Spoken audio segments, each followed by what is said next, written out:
So you either have to wait for your gas to refill. You are kidding me. Or if you want to do your next race, you can pay to get some gas. Wow. What? What?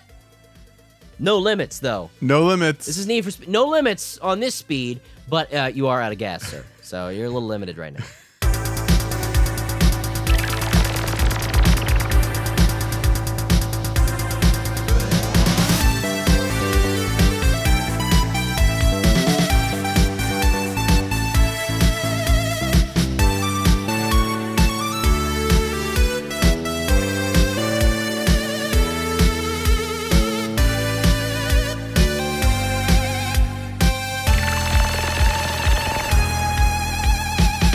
Welcome back to Digitally Distracted. I am Game Dave. I'm Gerald. And if you want to watch the complete episode of today's show, you're going to have to pay an extra $4.99 to unlock the second half What? of the episode. Because today we're talking about DLC. Oh. Gotcha. Downloadable content, or DILC, as my buddy Eric from Let's Get would say. DILC. DILC. D-L-C. Gotta get that dilk. Gotta get some DILC in your life. DLC. Downloadable content, kind of a controversial topic, but there are many different forms of DLC out there, and it's something I want to talk about. I have pretty strong opinions about DLC. We may differ on that. Mm-hmm. Going way back, I always like to start from the past. Yep. Originally, there was no true DLC. When it came to cartridge-based games, especially, because once those cartridges were manufactured, there was no way to update your cartridge. The only way that cartridges would change would be in cartridge revisions. Yep. So, say you bought a copy of Kirby's Adventure on the initial launch, and then somebody else bought Kirby's Adventure several months later, or maybe a year later. There might be a revision A or revision B. Sometimes you'll see that imprinted on the label on certain NES carts. I've noticed it on some. Super Mario Brothers 3 had a couple revisions, and I believe in Kirby's Adventure, one of the revisions patched the ROM to fix, I believe it was a typo. I think it was a typo in one of the cutscenes or something like that, possibly. Maybe the intro tutorial cutscene, but that was really it. There wasn't really DLC, and it was very minor things, like maybe if there was a game-breaking bug that the developers didn't catch on those cartridges. Hopefully, if there was a revision cartridge released, it would get fixed. Right. Other than that, you would have to do a recall back then, which wouldn't happen. I mean, No. come on. So you really had to try to do the best you could, get as much of it right the first time, and try to release a complete game from the beginning. And then the stupid old internet had to happen. Right. Old Al Gore had to invent the internet. Right. Because we all know that's what, in all the internet tubes, because it's a series of tubes that connect together.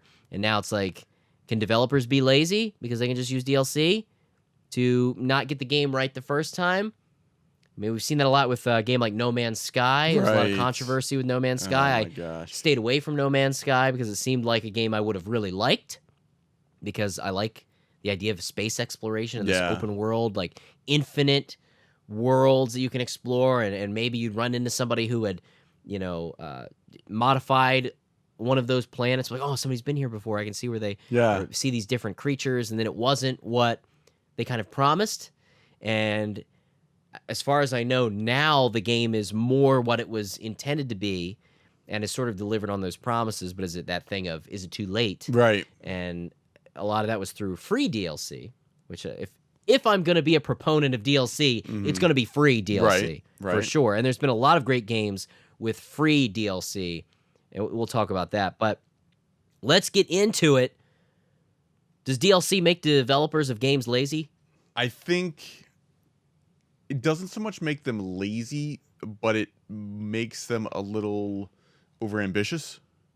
Okay. You think in the back of their head they're always, I may say lazy might not be the right term, but in the back of their heads, do you think all developers of modern games now are like, well, maybe let's not spend as much time on this and figuring this out, because worst case scenario, we can always patch it later. Right. Because I guess there's definitely a difference between patches and DLC that sometimes they sort of get confusing and they sort of cross each other. But Right. Yeah.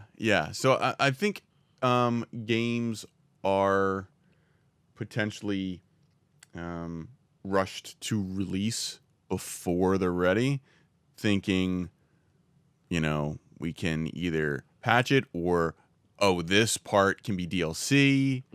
Let's beat the competition. Let's get our game out sooner. Right. And if, there's some issues with it, we'll hope people won't run into those bugs. Right. The game-breaking bugs. Well, you got to do very specific things to break the game. We'll fix it later. Yeah. That's scary to me. But again, that's that thing of, is a patch the same as DLC? Right. What do you think? I mean, it is downloadable content after the fact. I don't think it is in the way that DLC's traditionally thought of, or and I would agree what it's intended to be. Yeah, I would agree. Generally, a patch, a bug fix patch, whatever, is not really DLC. Right. But sometimes what really is DLC gets referred to as a patch. I know for Final Fantasy 15 is probably that's the game I've had the most experience with patches, because it's one of the only games where I bought the season pass up front. I don't buy season passes. I was gonna say that's unusual. No, yeah, I like the game, the complete experience. Octopath Traveler, no planned DLC. Good. The game is what it's supposed to be, whether you love it or hate it, or you just think it's okay. Those are your three options. And with Final Fantasy 15, they knew they were going to have a bunch of DLC. And Final Fantasy 15 was sort of a weird situation where there was some DLC that was great, and I can appreciate what it was doing. And then there's DLC and patches that did things to the game that made it a different game. And that, I think, is a problem. So Final Fantasy 15, I was fine with. And there was a big sort of complaint about sort of the end game chapters, where it's like this long hallway of just fight after fight. This later patch sort of modified the way that chapter plays out. Like, it's different. It made it, I think it made it, I haven't played through it. I've only played through the original version that pre-patched. And I don't know, I guess the only way to play that version now would be if you have an original copy of the game and aren't connected to the internet. Right. Right? Right.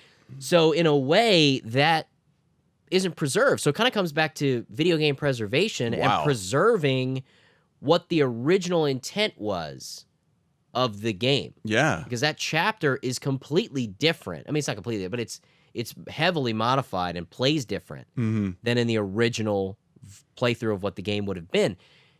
And even if it's made it way better and way more enjoyable, do you erase the old? Because that's the kind of DLC patching that's like, oh no, it makes it better. People really didn't like this. We've gone through and we fixed it. But we've also made it impossible to downgrade, because I don't think it's possible to go back and backdate your version number on your games. No, can you? I don't think so. I don't think, as far as I know, on PS4, it's not like you can uninstall a patch, right? Right. Maybe you can. It's not something I've had experience with, and I don't think the layperson would know how to do it, right, or would even think that you could. Right. So in a way, that original experience is lost. And I've recently talked about game preservation in a different format on the channel, and this is something that I think about with DLC and the changes that happen to modern games, where there might be people out there who really loved the way that the game played all the way through, regardless of people who hated on that sort of ending chapter, but they have no way to experience that again if they were forced to patch their game to continue playing it. That's kind of weird to me. Right. And that, again, kind of goes with the whole mobile gaming aspect, which is really heavily focused on updates and constant DLC and new things. And the other thing about Final Fantasy 15 that's great are the sort of bonus experiences that you had with the other main characters besides the main character Noctis, Gladiolus, Ignis, and what you sort of do is you go off on these side quests and you just are focused on that character and their own separate story that adds something to the main game, but it's not necessary. Right. And I'm okay with that DLC. And it came out relatively quickly after the game launch. I played Gladio's story, and I really liked it. It was good.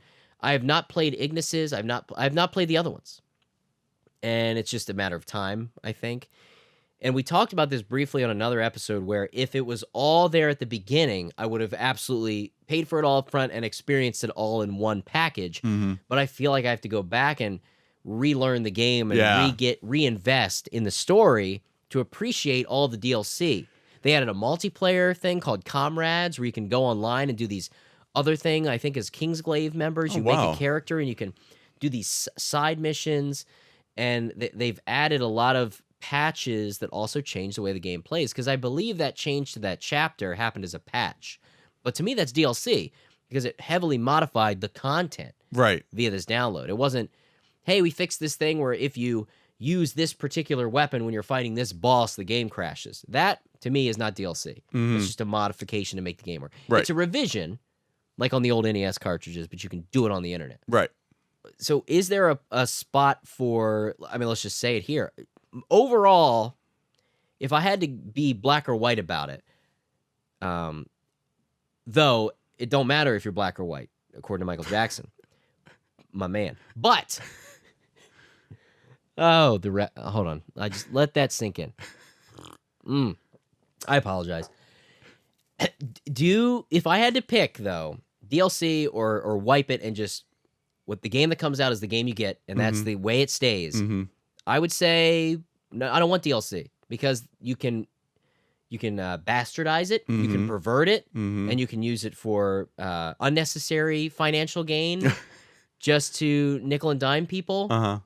And it makes it difficult for people to have the same experience. So if I went and talked to somebody who didn't get the season pass and only played the main game, and then I played, say, the full experience, all the DLC, all the patches, all the Comrade stuff, and we're talking about Final Fantasy 15, my experience is going to be completely different. It's true. In a way, it was like, oh, remember when in Comrades, the side man, it's like, oh, I didn't get the Comrades DLC. Right. So it's almost hard to, it's like you saw a different movie. It's the George Lucas effect. Right. Where, well, we kind of messed up, so this is what we really wanted Chapter 13 to look like. The Unlucky 13. We wanted it to be like this, so we fixed it. No, I always intended for Jabba the Hutt to be CG. Yoda was supposed to be CG. If I could have done Yoda's CG, this scene was supposed to be there. There was supposed to be more extras there, but we couldn't afford it. That's why the fans despecialized Star Wars to preserve the original art. Because once you put art out there, I've said this before, when you put art out there, it's kind of everybody's now. Yeah, right.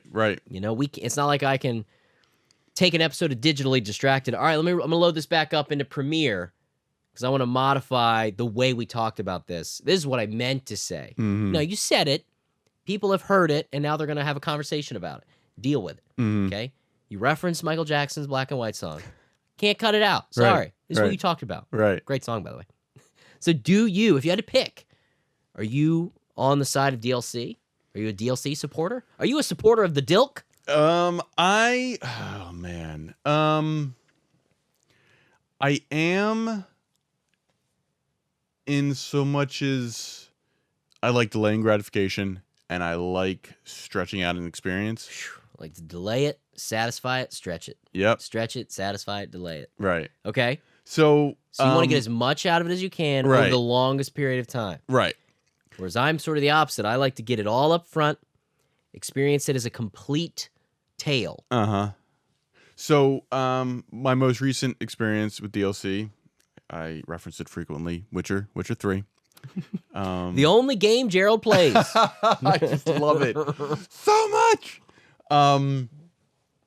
So, I played the base game, and then first DLC came out, Hearts of Stone, and then the second DLC came out, Blood and Wine, and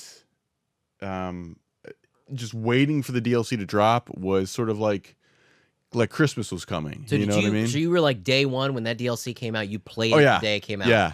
Finished it up, and they were waiting. Yeah. Did you season pass it, or did you individually buy it? No, I season passed it. Okay, so you were... Yeah, because I loved the base game so much, where I would just like, take my money. Just take it. Like, I trust you. Do you usually buy season passes up front for games? No. Is it just because you already had that Witcher fandom? Yes. Yeah, and I had my I had that faith in CD Projekt Red. You knew you would like it. Yes. Me, I was taking a chance when I went with the season pass for 15 because I wanted to go all in. I'd given up on Final Fantasy. This was its chance to redeem itself. I'm going to give it as many possibilities, as many chances as possible to be good. Mm-hmm. So I went with the season pass so I would be able to experience all the content. Unbeknownst to me, not as familiar with DLC. Didn't know how spread out it was going to be. Mm-hmm. Wow. Didn't know what it was going to change. I mean, the 3 side stories from the Brotherhood of Noctis's gang, like I said, they were fine. Because there is a part in 15 where you're around the campfire, I believe. It's been a while since I've played. And Gladio, who's sort of your caretaker in a way, in a different way than Ignis. He's sort of your bodyguard. Right. The bodyguard of the prince. And he's like, hey, I gotta go deal with something. I gotta figure something out. I'll be back. And he just leaves. And he's kind of gone for a while. It's like, wait, what?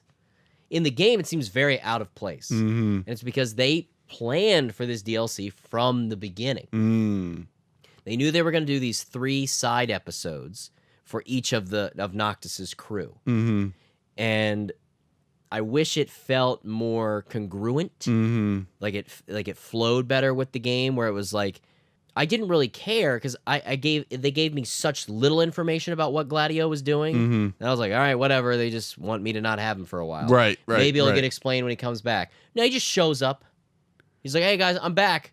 Knock, I'm back. I'm back, knock. And they just, whatever. You just don't even think about it. Weird. Instead of being like, maybe something happens or a message comes or he's like very, I mean, I don't think a message comes. It felt like he just left. Mm-hmm. And then you find out when episode Gladiolus shows up, he goes off with Core, who's a character you meet early in the game, to go through and do this. It's sort of a trial to earn this weapon and become sort of appointed as the sort of the king's bodyguard. Mm-hmm. And that's what he's going through. And it's this crazy trial. And it plays completely different than Noctis because you're playing as Gladio. And you couldn't initially change characters. You could only play as Noctis in the game until these episodes started dropping. And then they updated the game to where you can now switch between the characters. Interesting. Changing the gameplay. And I 100%ed episode Gladiolus, which was very difficult. Probably one of the hardest things I've done on the PS4 was 100%ing Gladiolus's sort of challenge where you're going through, it's basically one dungeon where you're going through and then you're reaching the final boss, which is Gilgamesh. And it is a pain. It's beatable, but to beat it in the requirements to earn the trophies is very difficult. You have to do it in a certain time limit. You have to do it without taking a certain amount of damage or something like that. You have to get a certain score while also doing it in a certain time limit. So it was super hard. I remember flipping out down here trying to do it just over and over again, hours and hours. NES hard, right? The last episode, right? And that DLC, it's fine. So if we get into that gray area, that I'm okay with. But so the DLC in Witcher, is it within the main storyline, or is it just in addition to? Does it feel like these little sidestep stories? How does it fit in? Does it flow? Yeah, it's in addition to. They definitely would have been side quests, but they're too significant, really, to be called side quests. So they're like significant side quests. Do they happen within the grander story, or do they happen after the final sort of what would be the end of Witcher 3? Right. I feel like they could happen simultaneously. You wouldn't necessarily want to, in that the main storyline of Witcher 3 is sort of time sensitive, so you have this sense like you have to hurry up and achieve your objective because you're going to run out of time, basically. So there wouldn't be time for you to go off and do these DLC right. more than side quests. Right. So they sort of happen, so they do happen outside of the main story in a way? Yeah. Okay. So whereas 15s happen within it. Right. While the main character's doing his thing, which I guess having separate characters makes that more possible, whereas you're stuck with, your clone, right? Gerald, right? Gerald. Yeah. I feel like we have similar hair. Same exact thing, really. Let's get a split screen up. Right. Same guy. It's the same guy. So yeah, I played it after I completed the main quest, obviously, and it made more sense for me, especially the end of Blood and Wine.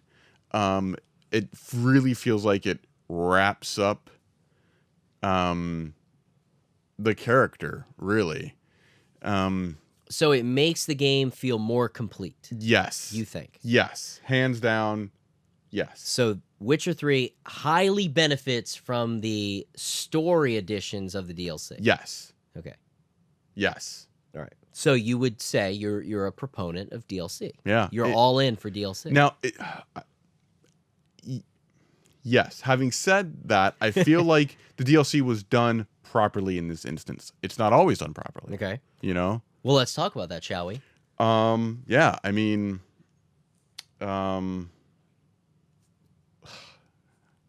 feel like I played 2 games and that's it, and it's Witcher 3 and Mass Effect. Yeah.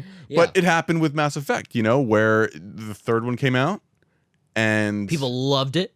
right, Big fans all around. right, and then they went back and dropped the DLC and said, no, this is the way it's supposed to be. Or And you actually like the original. I do like the original. So the DLC for Mass Effect 3 heavily modified the experience, you think, or the story? Whereas 15's DLC, I think, modified the story in a way. Yeah. I would definitely agree with 15. So good DLC is something that I'm okay with it adding a side quest that I actually am okay with DLC that doesn't heavily impact the story. mm-hmm. Because then, like I said, you don't have to have played it to get the full experience. You know what I'm against? I'm against the developer tells a story. It's received in a certain way, and there's outrage. And then the developer says, "Oh, okay, we really didn't mean that. Yeah. We'll change it." So like I said, the George Lucas DLC. Yes, I'm the same way. I'm against George Lucas DLC because maybe people didn't like that chapter in 15. Okay, whatever. It's established. Spend that time patching or adding something to the game, an addition that's fun outside of that. right. It'll just be known as a thing. Like, oh man, I really hate that corridor in that one game. Right. It just becomes a part of the game. It's like, oh yeah, it's a great game. I really hate this part. Yeah. You don't have to like the entire game. Right. It's nice to have parts of a game that you persevere through it. You struggle through it because you like the overall game. Yeah. And I'm not saying that it kind of gives the illusion that I'm saying games should have parts that suck. I'm not saying that. No. But it does make you appreciate, because when you see flaws in games, you appreciate everything that's good. Not it's a balance. Right. And so good DLC, if I were to list it, which I've conveniently done. That here, is convenient. Look at that. Side quests are okay. Uh-huh. Maybe expanded story is okay, you would say. Mhm. So these are I put good DLC ? That's how I wrote this, because I don't know. Additional story that fleshes out a game, which is kind of what happens with 15, where Gladio goes off to it's like, oh, Gladio is going and taking that trial. That makes sense. I like that. Mm-hmm. I haven't gotten into the Ignis and Pronto's story, so I don't know. Pronto's looks crazy, intense, but finding time, very difficult. DLC is taking more of my time. Another problem with DLC. Right. Side stories, but let's be honest. The best DLC, the most perfectly implemented DLC, would be Rock Band. No, because you just download songs. Yeah. And there's no way around that. You have to, because they can't afford to give it away for free. Right. So I understand you got to charge to get the DLC, download the songs you want, because if they gave them all away, the game would be several thousands of dollars. Right. So you just download the songs you want. See, and Rock Band nailed DLC. That is Nobody whined about that's another that. good example where I feel like if there was enough of a fan base following for, you can sort of request songs. You know, like that's something I could get behind. Yeah. So, and that it shows how different DLC is. Because you have DLC where it's little additives that do not change the experience, because a different song in Rock Band does not change the story or the way Rock Band is played by any means. Right. So whether you're playing a song from the Beatles or you're playing Ghostbusters by Ray Parker Jr., the ultimate goal and the story and the play mechanics don't change. Right. That's that kind of DLC, additive DLC. And then you have DLC that gets its mitts into things like changing the story, modifying side quests, adding new stages that weren't there before. Right. You know, there's a big difference between adding a stage or a chapter to a game than adding a little additive. So, good DLC exists for sure. I would say free versus paid. Okay. Because sometimes DLC is free. Mm-hmm. A great example of free DLC would be, I believe, Splatoon. Splatoon is free DLC. All their DLC stuff, I believe, is free. There's some other games. I'm trying to think of these other free ones, but then there's the paid DLC for these bigger experiences. No Man's Sky, like I said, all of their updates and DLC has been free, as far as I know. And I believe now it's to the point where it's No Man's Sky Next. It's like the next update is what they call it, which is also free, but I wonder if it would have been free if the game was well received. Right. They're like, we can't be charging people for this. Right. 'Cause I remember No Man's Sky, like within a couple months, was $20. Yep. And it was touted as this major experience that was going to come out. Well, even Final Fantasy 15 had some free DLC that got added in. Like they did the Chocobo Moogle Carnival DLC. They did an Assassin's Creed festival where you could sort of dress up like you're in Assassin's Creed, and there was like some cool missions based on Assassin's Creed. That was all free stuff. It was timed, but it was free. So I kind of like that. And it allowed you to get like special weapons that you would only be able to get if you attended those festivals or carnivals. Sometimes paid DLC makes sense. Like the season pass for 15 adds those extra episodes. For Witcher, do you think the effort involved in the amount of content you got from those additional DLC packs of quests should they have been free? Or No. do you think paying for those was That was fair. How much was do you think? Well, the season pass, I guess, was what, like $20 up front or something? I forget. I really forget. How many packs did you end up getting? Like 3, 4? 2. 2. 2. So you pay for the 2. Mhm. Yeah, sometimes they'll do that where the season pass gets you the first 2 DLCs, and then after that you still got to pay for them. Yeah. Whereas the season pass for 15, I think, give you everything up Yeah. front. They were totally worth it. I mean, you got your money's worth. No Yeah. question. No question. Okay. No question. So do you think it's realistic to think that all DLC should be free? I don't. You know, if it's, I don't have any problem paying money for it if it's worth it. You know? Do you think the developer's mindset is, we want to keep going with this game, these are things we want to add to the game, and we have to charge for it to make it worth our time?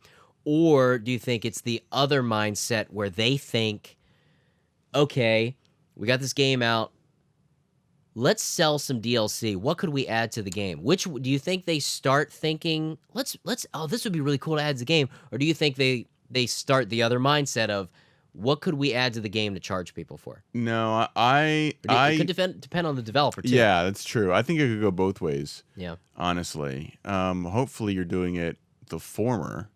You know, it's a part of the story you want to tell. It's almost like with huge games, I don't know if there's new games that are big titles that don't plan to have DLC. Yeah, I don't think games really come out anymore where they're not like, there's got to be a DLC at Right. some point. I feel like, you know, money grabs are pretty obvious. Yeah. You know? And I hate seeing that. I really hate seeing that because I feel like it wastes everybody's time. Well, let's waste everybody's time because that's going to be our topic after the game break. The game break. All right, we're back. It's time for another game break, fan mail style. This was sent in. Quite a heavy little box. I was wondering what it might be. Gerald, I think we're in for a treat. Yeah?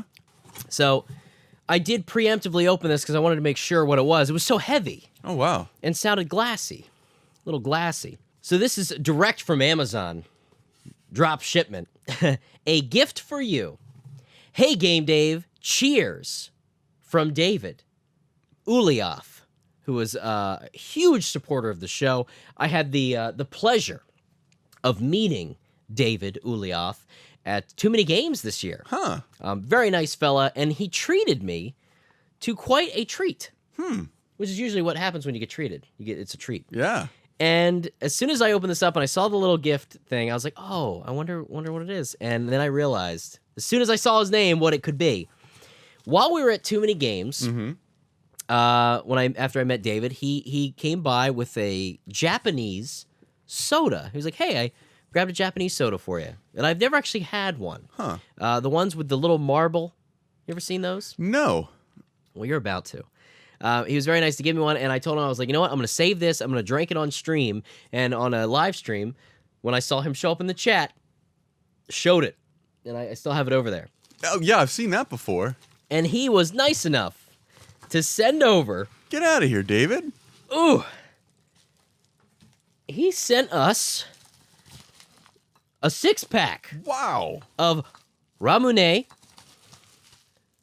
naturally flavored. This is original, premium carbonated soft drinks. Huh. Japanese soft drinks. So I figure let's bust one out. Let's do it. So thank you very much, Ulyav, for thank sending these you. out. Thanks, David. I tried to give these a little bit of a chill. Watch yourself. And there we go. Look at that. That's what you threw into the fridge. Yeah. See, I didn't let him know ahead of time. Sneaky. Now, Oh, yeah. it says... I've only had grape before, because that was the one that David nicely offered up. So I've had the grape flavor. I've never had original.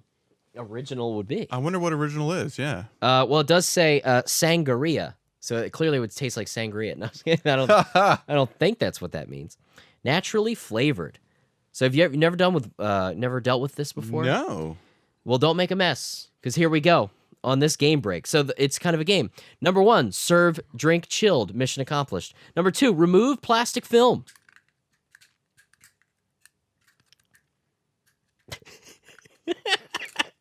Nailed it. All right. Very good at this. And then you're going to pop out the center from the cap, which will be used to open the bottle. Okay? So, here's the cap here. It's got Okay. this little center piece here Uh-huh. that you're going to use. And you'll see there's a marble. See that marble in there? You can, if you just tap it, you'll feel Oh, it. yeah. So this pops the marble, Uh-huh. okay, You just push it down? to access your delicious drink. Generally, you break it out, usually, Oh, yeah. That makes sense. like so. See that? Yeah. So now we have our plunger, Mhm. and careful, because it can get...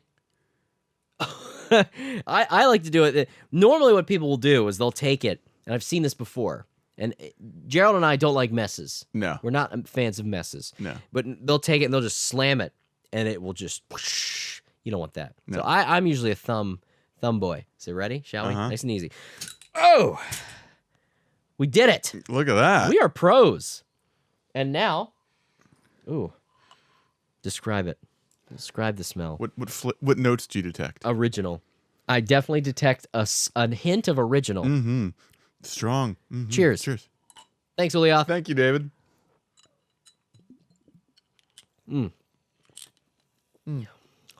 That is unique. That's good. I don't know about that. I like that. I like grape. I definitely prefer the grape. But this isn't. It's not terrible at all. It's clear. Anytime I see a clear drink that's carbonated, I always think it's going to be some lemon lime Sprite, Right. 7-Up-ish flavor. But I cannot put my taste buds on it. I like it. I like it a lot. Well, we got 4 more. Ramune, not a sponsor. You know what I like most about these is the lack of aftertaste. A lot of times with like grape sodas and things, you'll get that Yeah. weird aftertaste. Yeah. It's very light. Welcome back to Flavor Dave and Gerald. Right? We're just reviewing drinks now. I'll tell you what's been awesome. I'm so glad we shared the P.O. box because this has allowed us to have quite a little bit of extra fun. Yeah. Ah, This is really good. yeah. So your first Japanese soda experience. Yeah. How do you say thank you in Japanese? Arigato. Arigato. Arigato. Arigato. Domo. Arigato. Mr. Gerald. Well, thank you very much, David. That's going to do it for our game break, and we're going to just hang on to these because we Yeah. got more drinks. Holy more drinks smokes. about. Yeah. Let's try some other flavors down the road. Yeah. For sure. Grape was good. I really liked the grape. Original. Doesn't particularly sound appetizing. Original. No. Really good. No. I thought it was going to be more plain. I was surprised. I was definitely surprised. Yeah. So looking back at Dilk, getting back into our Dilk while you enjoy your treat, we've got to talk about bad DLC. Yeah. And, you know, there can be good DLC, but if it was black and white, I would say, you know, let's just get as much done, make the complete game the first time around. Mm-hmm. And if you need to patch it, that's okay. Patches are okay. A lot of times I like to feel like it's that thing of ownership, where if a bunch of DLC comes out, it's hard for me to feel like I own the whole game. Because those episodes, not until more recently, unless they come out with a GOT, Game of the Year, a GOTY version. Right. Game of the Year versions usually will have all the DLC included on the disc. Right. Those versions I like to pick up. So I almost find myself like... Excuse me. Oh, boy. Ramune! Ramune. I find that happening. You know, I already rebuy games foolishly anyway. And then it gets even worse where I'll buy a game when it comes out. Like I picked up Fallout 4. And then it's like, oh, I want to get the full version that has all the extra stuff in it. Mm-hmm. I did that with Final Fantasy 15. Like I said, I had 15. I paid for the season pass.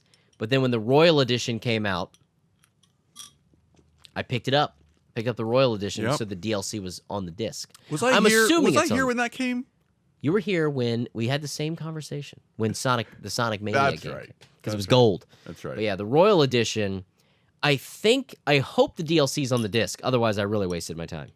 If it's just codes in there, infuriating. Let me get another taste of this Ramune. I think I just finished mine. I think. For those of you enjoying the audio ASMR version sorry. of the sorry. podcast with the tingledy tings of Gerald. If you hear any banging, that's just Gerald's marbles. Just banging on the mic here. I'll get a sip. Why not? Let's get a sip. We're gonna attract a whole new crowd for this episode. Ooh, yes. Fizzy, delicate, light, airy, and delicious. But now back to bad things. One of the worst offenders, I think, of DLC, it's not really downloadable content. It has become so more so with the newer version. The Sims. The Sims. Known for their stuff packs. You know it's bad when they call it stuff packs. Yeah. It's just things. Yeah. And a lot of times it doesn't really add much to the game.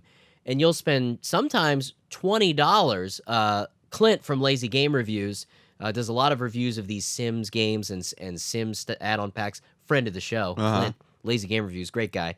You don't need to check him out because you already know who he is. He's huge.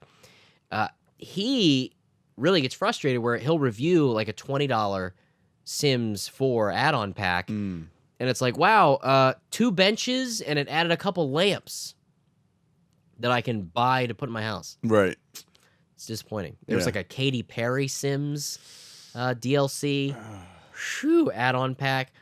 A lot of times those come with like physical versions, but as you move forward, a lot of that's DLC. Who was that a VR experience? Joshua Bell.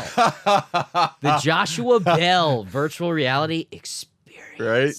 So add-on stuff packs is where we get into really bad DLC.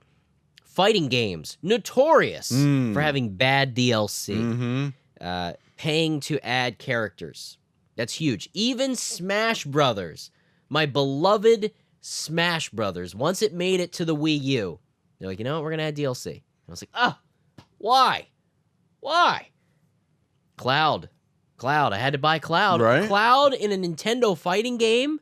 Cloud was in Smash Brothers. No-brainer. It's a no-brainer. A snow-bro-brainer.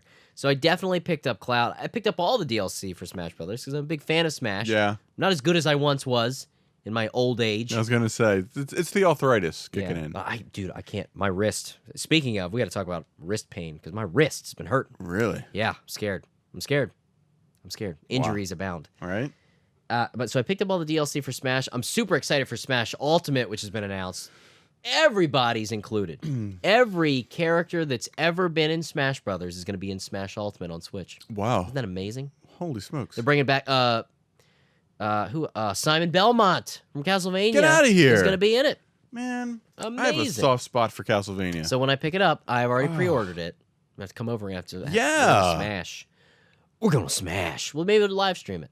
Once my life smooths out a little bit, Right. and I'm able to live stream more again, Yeah. and not die, I'll have to have you on do some Smash. I miss seeing Garrietta Rain Sprinkler. Oh, Garrietta Rain Sprinkler. Yeah, I got to bring back the Neverwinter Night streams we were doing on Twitch. Man. It's just so hard because those were midday streams, and now I'm back to work. I enjoyed them. It's a rough thing. Yep. With Mortal Kombat. So Mortal Kombat 9 sort of brought the series back and was an amazing game. Mm-hmm.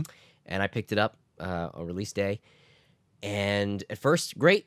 And then they started adding DLC packs. At first, it was okay. And then they added, classic skins, trying to get me with my nostalgia. Classic Scorpion, classic Reptile, classic Sub-Zero. I will not fall for that. It's hard, man. I like the look of the original, the aesthetic DLC. So aesthetics, visual DLC, where I can appreciate that DLC because it's optional. Mm-hmm. So getting a Scorpion costume for $4.99, the great thing about it is it doesn't affect the way the game is played. Okay. So me getting that Scorpion costume, and somebody who can't afford to get that Scorpion costume, I don't have any advantage over them in the battle. Gotcha. So that's great. You know, it's stupid, but you know what? It's fine because it doesn't break the game for anybody. I can see that. So that's okay. Another great example of that, as much as I've not played the game, Fortnite free to play, battle royale game. Everybody's playing it. Mm-hmm.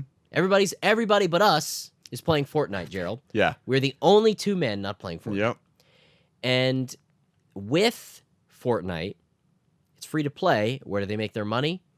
Visual DLC. We can buy different outfits and clothes and things and armor and colors and all that, skins. That's how they make their money. Mm-hmm. But it doesn't affect the way the game plays. Great. Even play field. That's what it's all about. Mm-hmm. And Mortal Kombat 9 just did the character thing. Whatever. It's fine. But then you get into Mortal Kombat X. Mortal Kombat 10 made some huge missteps. And you might not know about this. I did not know this because I waited on Mortal Kombat X because I heard there were a lot of issues when it came out. It sort of jumped ahead. There was a lot of new characters I didn't know. I like the familiarity of Mortal Kombat 9 where it went back to like a retelling of the original story of MK of Mortal Kombat, which I liked so much. Whereas Mortal Kombat 10 sort of jumped, I think it was in the future. And there was all these other weird characters initially, and the older characters came back later. Ramune. Ooh, ASMR burps. My apologies. Very, very burbly and gurgly. So I stayed away from 10, and I didn't pick it up until it was XL, Mortal Kombat XL, which was Ramune. Another Ramune burp from Gerald. Mortal Kombat X, hashtag Ramune. This is where we're at now. This is our life for the next 15 minutes of the podcast. Right. So I waited for XL, which is basically a Game of the Year version, included all of the DLC and everything in one package, so I didn't have to buy it separately. That's what I do with fighting games now. I don't buy fighting games day one, except Smash, because everything's included. I wait until they release that complete version. And they did that with Mortal Kombat X. Got them. They did it with, they'll do it with Street Fighter. All those games are going to come out with like these full, complete versions. And I'll just wait. Because eventually they'll even be $20. Like they get so cheap.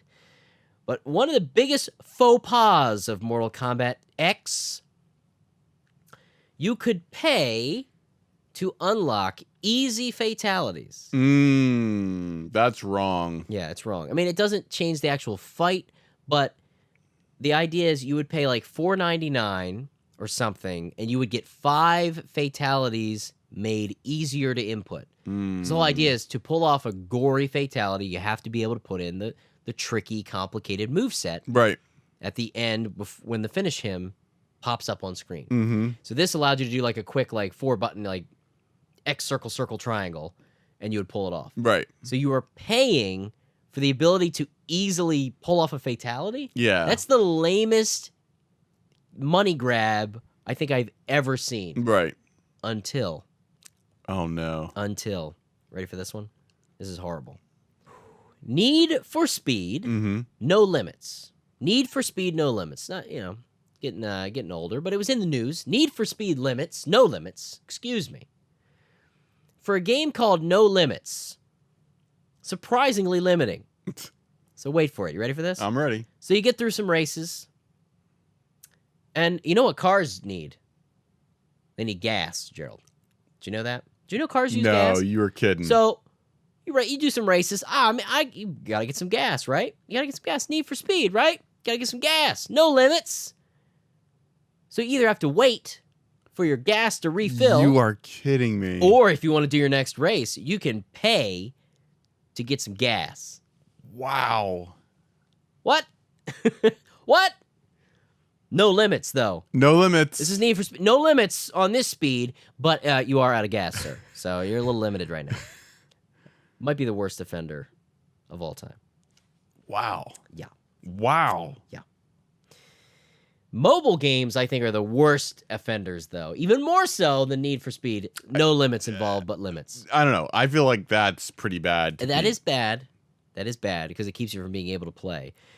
What really gets me, and maybe this is why I hate, maybe this is reason number 78 of why I hate mobile games so much, unfoundedly, is that they've perverted, there it is again, Final Fantasy, because they do these little mobile Final Fantasy games. Some have been really good. Like 3 have been really good.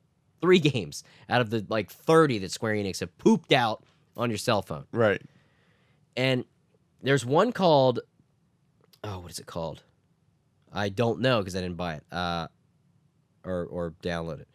All the Bravest? I think that's what it's called. I'm looking in my notes. I don't believe. But I think it's called Final Fantasy All the Bravest, and it's like all the characters from Final Fantasy show up, and it's basically you're just doing battles. And it's one of those games where it's randomized unlocks for the characters. Sort of like drawing. You draw a card and hope you get the character you want. Gotcha. A lot of these games happen. Nintendo is starting to do that now. Fire Emblem. There's a Fire Emblem game. Same thing where you do draws to try to get certain characters. But there's no guarantee. And you can pay for crystals to do premium draws. So you'd be more likely to get a 5-star character or whatever. Right.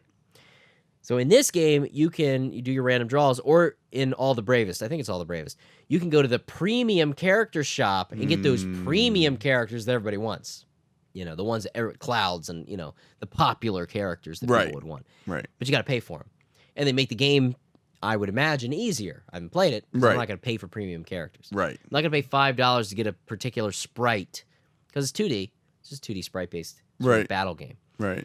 That's kind of DLC that really frustrates me, where you can buy premium characters. And that was the big backlash with Star Wars Battlefront. Yes. When that came out. Yes. Where you could, if you had the money, you could do it naturally in-game. You could get enough in-game currency by playing the game to level all these characters up and get all the things unlocked. But somebody calculated it, how many years of play you'd have to do to unlock everything naturally, as opposed to paying for it. I'll just buy Darth Vader. I'll just buy Luke Skywalker. Right. These overpowered characters or whatever. That goes back to what I was talking about, where it's fine if it's aesthetic. Right. It's just a visual change, but when you're using DLC to win the game. So instead of free to play, pay to win. So pay to win DLC, I think most people can agree, except for the people who have money and don't care. Right. Would agree that pay to win DLC is a no-no. Right. That sucks. We shouldn't have it. Get it out of here. Right. Because that is strictly a cash grab, and it makes the games unplayable, especially when they're online. Actually, it makes it even less valuable to play when it's a single-player experience. Right. And it's pay to win. It's like, oh, yeah, I beat that level. I did spend $12, but I got through that next level. Right. Because I was able to level my characters up faster. Right. So that's the deal. That's where DLC gets to be the worst possible. Yeah. Yeah. So, any other comments on DLC, Gerald, that you'd like to share while I get another sip of the burp-inducing Ramune? Ramune. I've, as you can imagine, experienced a ton of that being a big mobile gamer. Oh yeah. And it's to the point where, I just kind of gloss over at this point. You almost expect it. And it's just ding ding. For a limited time, for 100 crystals and, you know, blah, blah, blah, blah. It's $4.99. I'm like, no, whatever. Yeah, it's like, oh, this week you can get twice as many crystals for the same price you pay normally. Yeah. That stuff really turns me off. Mm-hmm. Really burns me up inside, Gerald. Yeah. So we'll see. I think the future in RPGs, I don't. It's tough. It's really hard for me to decide if I'm okay with it or not. It's finding that gray area. There's definitely DLC I hate. I mean, 15, it wasn't terrible, but it bothers me that they changed. They didn't just add to the story. The fact that they changed the way it played out. Yeah. That kind of got tricky to me. Because like The Witcher, it just added more to it within the same. It didn't affect the story. And Correct. It didn't change the story. Correct. So that's kind of a. So DLC that goes the George Lucas route, I'd say we both agree. Not feeling that. No. What are your thoughts on DLC? Make sure you let us know in the comments. Because I'm curious to see the discussion. Absolutely. Yeah. Now, we're going to go to the Q&A. We have a couple Q&A questions. So many to go through, really. We're just going to look at a couple. Okay. So going into RPGs a little bit, this is from Alex Krasny on Twitter. Alex. Now, this guy, because I stalk all of our fans. This guy knows how to tie a tie. Did you know that? No. He's a professional tire of ties.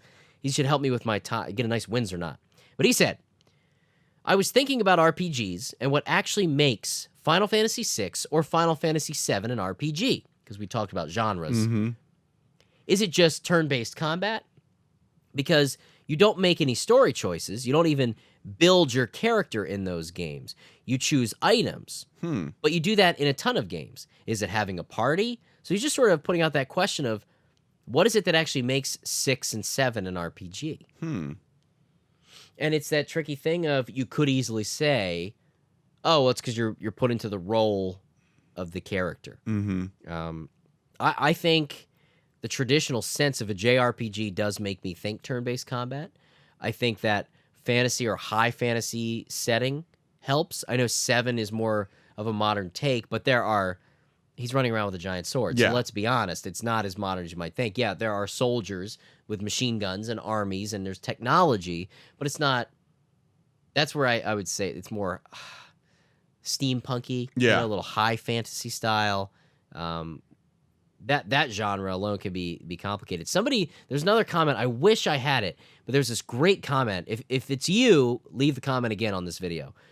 A great comment about how we were talking about how genres are so different in film compared to video games, and how in film it's like, oh, it's a drama, or in music, oh, this is pop, this is rock, this is hair metal, whatever. And then for video games, it's based on. This is what the comment said. It said, video game genres are based on the gameplay instead of the story elements. Isn't that interesting? That is interesting. Because you might say, South Park, The Fractured But Whole, is an RPG because of the way it plays. But if you looked at it like a film, it'd be a comedy genre. Right. So that's a comedy game. Right. The Witcher, you would say, is what? RPG. Okay, so what would be the film genre?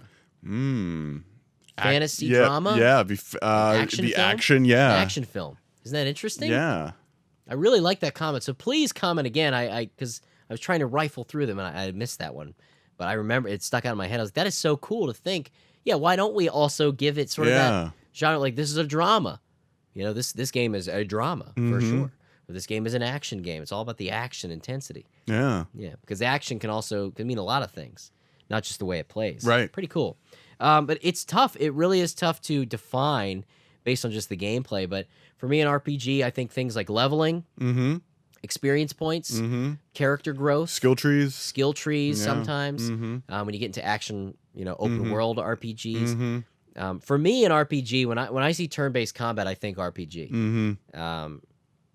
It doesn't always have to be a fantasy setting, but there's just those familiar elements. There's just something with a familiarity, especially with Final Fantasy, that's a Final Fantasy RPG. Right. So it's complicated. I apologize, Alex, that we can't solve the world's crises right now. Next up, Quest for Glory Gamer on YouTube. Why did I pull this one? All right, Gerald, you ready? I have a comment and a question for Gerald. My question: Why do you the majority of all digitally distracted episodes? You caught that, huh? I'm sorry, Gerald. I just thought that was funny. Thought that was good. No, yeah. Quest for Glory. You know why? Because he wants me to know that he's listening. Exactly. That's exactly why I do it. Nice guy. He's a nice guy, this Gerald.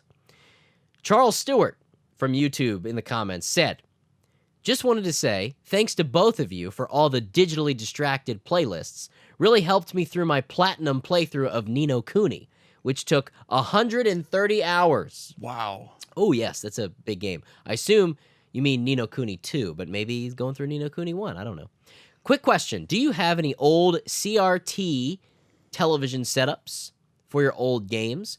Those just seem to be the best way to experience them and their small resolutions. Even though I have a 4K TV, I would rather play SNES on a 27-inch CRT. I agree with you. Yeah, I can appreciate that too. I have the FrameMeister, which can allow me to go HD and upscale everything. But at this point, I really just use the FrameMeister to upscale for capture for episodes. I don't really use the FrameMeister to go to my television. The FrameMeister is routed through it, but I don't really use it that way, and I play almost all of my pre-HD consoles on a PVM, which is a high-end CRT, which is on my desk right now, and I have all my retro consoles hooked up underneath it, and I just run RGB to the PVM, and they are beautiful, the way I think they were intended to look. But I can definitely appreciate playing them through the FrameMeister, through an upscaler, but for a lot of people, that's not realistic. And also, for a lot of people, CRTs aren't realistic because they're huge, they're bulky. I have a couple consumer CRTs, but I notice I'm not using them. I have the PVM. It's smaller, but it's crisp. Just looks good. I don't think you have any CRTs. I Gerald, don't. but what's your opinion on that? Would you prefer? No, I would agree with that. Yeah, You know, CRT. CRT, yeah, absolutely. Mhm. Yeah. Absolutely. Well, thanks for your question there, Charles. And glad you're enjoying those playlists, keeping you through your several hundred-hour RPG playthroughs. All right, so if you have a question for the Q&A or a topic that you would like to suggest for Gerald and I to discuss on Digitally Distracted, you can leave it in the comments. You can leave it on the comments on the podcast because we're on iTunes, we're on Spotify, we're on Google Play, we're on Podbean, Stitcher. Pretty much any platform you use to listen to podcasts, it's available in an audio version, so you can enjoy the ASMR Ramune experience. Ramune! Oh, that's fresh. That's good. That's original. You can also find me on Twitter. Use the hashtag DigitallyDistracted so I can hunt down your topics, questions, and comments. You can join the Discord server. You can also support the show on Patreon. That's really how this whole thing happened, thanks to Patreon. But until next time, I'm Game Dave. I'm Gerald. Thanks for getting digitally distracted with us.